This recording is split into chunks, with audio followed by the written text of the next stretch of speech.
Et le vertige, une sensation totalement inconnue de la sportive que nous allons maintenant tenter de suivre. Une athlète qui atteint parfois les 230 km/h. Elle s'appelle Célia Martinez, elle est française et elle est vice-championne du monde de ski de vitesse. Mais ce n'est pas son seul domaine d'excellence. Son portrait par Didier Pireski, David Bordier et Stéphane de Perrois. Si on a peur, il ne faut pas partir. Sinon, c'est la chute assurée. C'est une plongée vertigineuse. 15 secondes en apnée à plus de 200 km/h, le moment le plus fort de l'année. Célia Martinez est du genre minutieux. Comme la plupart des skieurs de vitesse, c'est elle qui prépare ses skis. 3 heures par jour lors des compétitions. Au début de la saison, oui, ça me fait plaisir de faire mes skis, mais là, je commence à en avoir un peu ras-le-bol. Le ski de vitesse a beau être un sport extrême, il a des airs d'artisanat. Ces ailerons, par exemple, que Célia fabrique elle-même avec du plastique et des sets de table.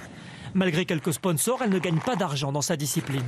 Le ski de vitesse, on n'en vit pas. Donc, il faut un travail à côté pour pouvoir subventionner notre saison.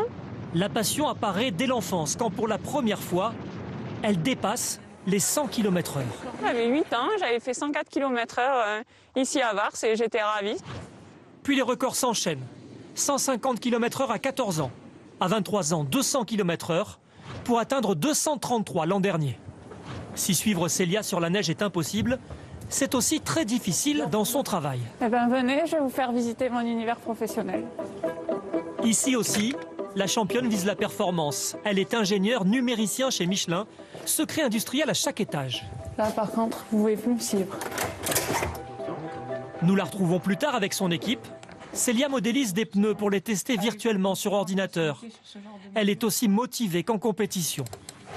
On a besoin de passion, on a besoin de motivation, on a besoin d'expérience, on a besoin d'une vraie volonté. Et donc toutes ces qualités, toutes ces valeurs-là, elle les retrouve dans le sport.